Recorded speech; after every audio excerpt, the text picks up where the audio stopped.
আসসালামু আলাইকুম, সবাই কেমন আছেন? আশা করছি আল্লাহর রহমতে সবাই ভালো আছেন। আমরাও আলহামদুলিল্লাহ ভালো আছি।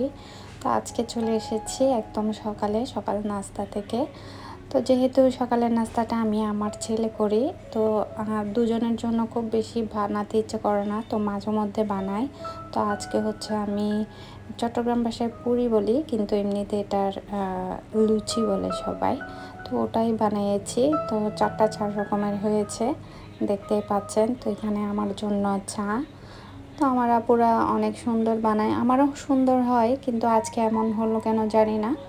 তো এই তো আমাদের মা ছেলে নাস্তা করে নিব সকালে। আর এখানে আমি একটু ঝোলও নিয়েছি, আলুর ঝোল।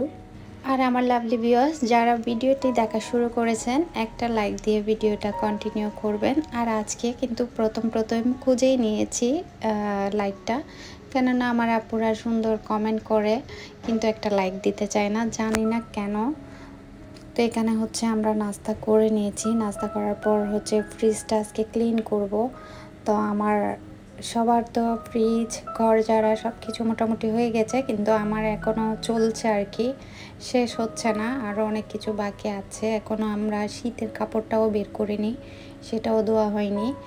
যদিও আমার এখনও শীতের কাপড় ধোয়া হয়নি, সামনে প্রয়োজন হবে, ওগুলাও ধুতে হবে আস্তে আস্তে। তো একটা একটা করে নিচ্ছি, যেহেতু আমার একা হাতে করতে হয়, আর বাচ্চা নিয়ে সব কিছু একসাথে করা তো এমনিতেও যাবে না। আর আমি এমনিতেও বেশি কাজ করতে পারি না, কিছু একটা করলে আমি অনেক টায়ার্ড হয়ে যাই আর খুবই অসুস্থ ফিল করি। তাই আমি আস্তে আস্তে করে একটা একটা সব করে নিচ্ছি।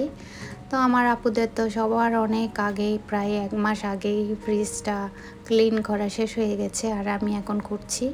তো এখানে আমি সব কিছু বের করে দিয়েছি। আর এখানে একটা ফ্রিজ ধোয়ার জন্য এখানে হচ্ছে একটু ভিম ওয়াশ নিয়ে নিচ্ছি, ডিশ ওয়াশ আর কি। তো এটা দিয়ে আমি একটু ভালো করে দিব। আর গরম পানি না, কুসুম গরম পানি দিয়ে আগে এগুলো সব জায়গায় দিয়ে লাগিয়ে দিব।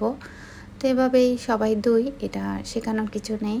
তো যেহেতু ক্লিন করছি তাই আপনাদের সাথে শেয়ার করছি। আর সবাই তো মনে হয় একদম সোনাই সোহাগা হয়ে গিয়েছেন সব কিছু করে। আর মাঝখান দিয়ে আমার হাতে একটু ব্যথা পেয়েছিলাম, তো এখনও আছে ব্যথাটা। তো এই যে শীতকাল আমার খুবই খারাপ লাগে, আমার শীতের পিঠা খুব পছন্দ, কিন্তু শীতকালটা আমার একদম ভালো লাগে না। জানি না কার ভালো লাগে, কার ভালো লাগে, কিন্তু আমি খুবই হেট করি শীতকালটা, এই আর কি। কিন্তু শীতের পিঠা আমার খুবই পছন্দ। তো কথা বলতে বলতে এখানে হচ্ছে আমি ভালো করে সব জায়গায় লাগিয়ে দিচ্ছি। যেহেতু আমার ছেলে আছে, ও বারবার ফ্রিজ খোলে এবং সব কিছু ফেলতে থাকে, পরিষ্কার করলেও দেখা যায় পরিষ্কার হয় না। অনেক সময় অনেক জিনিস লেগে যায় যেগুলা সাবান ছাড়া ওঠে না আর কি। তো যাদের বাচ্চা আছে তারা তো জানবেনই, ফ্রিজ খোলা, ফ্রিজ থেকে জিনিস ফেলা। আমার ছেলে বেশিরভাগ আচারের তেলটা, আচার খেলে আচারটা উপর করে রাখে, যার কারণে হচ্ছে পড়ে যায়। তো আমি অফ ক্যামেরাতে ডিপও ক্লিন করে নিয়েছি। আর বরাবরের মতো হচ্ছে প্লাস্টিক বিছিয়ে নিচ্ছি। তো প্লাস্টিক বিছিয়ে নিলে অনেকটা ভালো থাকে, ভালো করে। তো এই যে আমার ফ্রিজ ক্লিন করা শেষ, সব কিছু আর শেয়ার করলাম না। এখানে আমি হচ্ছে পেপার বিছিয়ে নিচ্ছি। আর পেপারটা হচ্ছে আমার চালের বস্তা, যেটা আমি সংরক্ষণ করেছিলাম, আপনাদের সাথে শেয়ার করেছিলাম যে কি কি কাজে লাগানো যায়। এই যে ফ্রিজে লাগাই, তারপর ড্রয়ারেও বিছিয়ে দিই।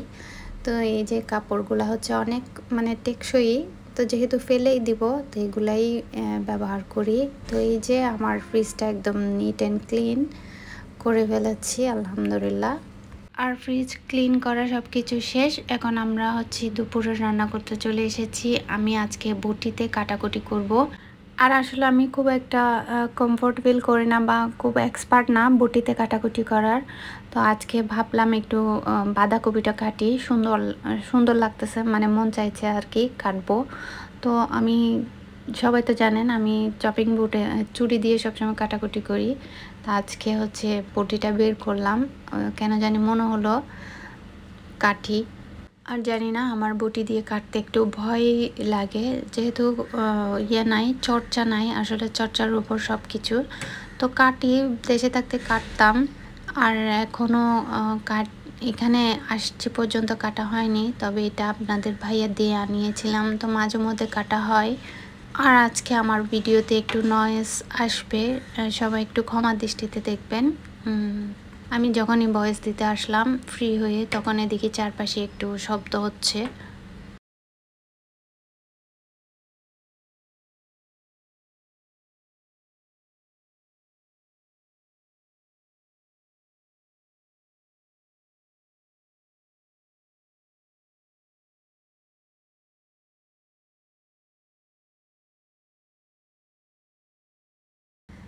আর শীতকাল ভালো না লাগলেও শীতের সবজি, শীতের মাছ, শীতের পিঠা এগুলা কিন্তু আমি খুব ভালোবাসি। শুধু শীতকালটাই ভালোবাসি না, কারণ আমার প্রচণ্ড ঠান্ডা লাগে আর আমি ঠান্ডাটা নিতে পারি না আর কি। আর এখানে আমি এটাকে ভাজি বানালাম, তো সব কিছু কাটাকুটি শেষ, শুধু একটু লবণ আর হলুদ দিব, বেশি কিছু দিব না, আর বেশি কিছু দিলে এটার স্বাদ থাকে না। তো এইভাবে হচ্ছে আমি ভাজিটা বানিয়ে নিলাম আর কি।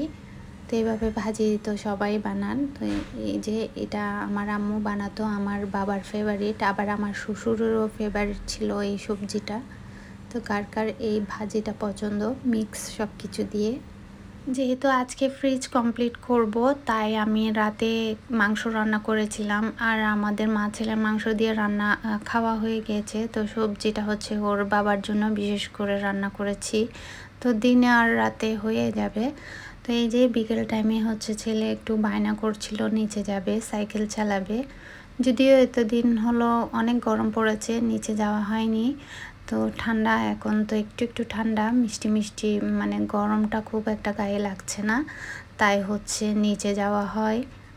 আর এখানকার গরমগুলা তো মানে সহ্য করার মতো না, বাইরে যাওয়ার মতো না। তো এই যে ওকে, এই তো শীতকাল আসছে, একটু নিচে যাওয়া হবে। আর আমার বোনের জন্য গত ভিডিওতে দোয়া চেয়েছিলাম, আমার সব আপুরা দোয়া করেছে, ইভেন আমার দিদিরাও দোয়া করেছে, আশীর্বাদ করেছে আমার বোনের জন্য। তো সবাইকে অনেক ধন্যবাদ। তো আমার বোন মোটামুটি একটু সুস্থ হয়েছে, বাসায় নিয়ে যাওয়া হয়েছে, তবে এখনও প্রচুর উইক, রক্ত দিতে হবে আর কি। তো এই তো আমার বোনের জন্য সবাই দোয়া করছেন, সবাইকে অনেক ধন্যবাদ, আর সবার জন্য অনেক দোয়া রইল। আর চিজ সমোসা যেটা বানিয়েছিলাম ওটাও অনেক সবার পছন্দ হয়েছে, তো আপনারা চাইলে ট্রাই করে দেখতে পারেন, এটা মজাই হয়। আর কয়েকদিন যাবত হচ্ছে আমার একটা বোন পিএন ব্লগের, ওর হচ্ছে বিয়ে বাড়ির বিয়ে খাইতেছে, বোনজির বিয়ে। তো এত মজা করতেছে, এত সুন্দর লাগতেছে গ্রামের বিয়েগুলা দেখতে, আমি খুবই এনজয় করে দেখতেছি, খুবই মজা লাগতেছে, ইচ্ছে করতেছে বিয়েতে চলে যায়। তো এদিকে ভিডিও প্রসঙ্গে বলি, এখানে হচ্ছে এরা গার্ডেনিং করে আর কি। শীতকাল আসলে গাছ হয়, কিন্তু গরমকাল আসলে একদম গাছগুলো মরে হয়ে যায়, কোনো গাছই হয় না। তো এই যে আমি গরমের সিজনের সময় দেখেছিলাম পুরো খালি হয়ে গেছে, ঝলসে গিয়েছিল গাছগুলো। তো এই যে এখন আবার সতেজ প্রাণ ফিরে পেয়েছে। আর আজকে কয়েকজন আপুর নাম বলতেছি, তো নতুন আপু, আপনারা চাইলে ওনাদের সাথে অ্যাড হয়ে যেতে পারেন। তো তাদের মধ্যে হচ্ছে নাহার লাইফলাইন আপুটা, তো আপু হচ্ছে অনেক সাপোর্টিভ, আপনারা চাইলে আপুর সাথে অ্যাড হয়ে যেতে পারেন। তো অনেকে মোটামুটি এখন চিনে গেছেন, তো যারা জানে তারা হচ্ছে আমার আপুটা আমার এখানে আসলে কমেন্ট করলে অবশ্যই কমেন্টটা পাবেন, তো আপুর সাথে অ্যাড হয়ে যেতে পারেন। আরেকজন হচ্ছে মাই ডেলি লাইফ ব্লগের শাহিনা আপু, ওনার সাথেও অ্যাড হয়ে যেতে পারেন, খুবই সাপোর্টিভ, আপুর সাথে অ্যাড হয়ে যেতে পারেন। আপু নতুন চ্যানেল খুলেছে, অবশ্য আগেও নতুন চ্যানেল ছিল একটা, তো আপনারা চাইলে আপুর সাথে অ্যাড হয়ে যেতে পারেন। আরেকজন হচ্ছে মাখুনি লাইফস্টাইল ব্লগের মাখুনি আপু, তো আপুও অনেক সাপোর্টিভ, আপুরও আগের চ্যানেল ছিল কিন্তু নতুন করে আবার শুরু করেছে, অনেকে চিনেন, অনেকে চিনবেন, তো অ্যাড হয়ে যেতে পারেন। আর হচ্ছে ডেইজি আপু, ডেইজি আপুকে তো সবাই চিনেন, ডেইজিস লাইফস্টাইলের নতুন আরেকটা চ্যানেল, তো ডেইজি আপুর সাথেও আপনারা হচ্ছে অ্যাড হয়ে যেতে পারেন আপুরা। তো যাদের নাম বললাম এরা হচ্ছে পুরনো আবার নতুনও, তো সবাই এদের সাথে অ্যাড হয়ে যেতে পারেন। তো আমি বিশেষ করে যাদের 1K এখনও হয়নি তাদের নাম বলছি, তো যারা এখনও মানে 100, 200, 500, 600 এরকমের মধ্যে আছে, আপনারা চাইলে অ্যাড হয়ে যেতে পারেন, আপুরা অনেক সাপোর্টিভ। তো আসলে এখন তো আর হচ্ছে মানে যে যখন সময় পায় তখনই হচ্ছে আসলে ভিডিওটা ওয়াচ করে, তাৎক্ষণিক দেখবে এরকম কোনো কথা নেই। যে যখন সময় পায় যার সুবিধা মতো হচ্ছে ভিডিওটা ওয়াচ করে দেয়।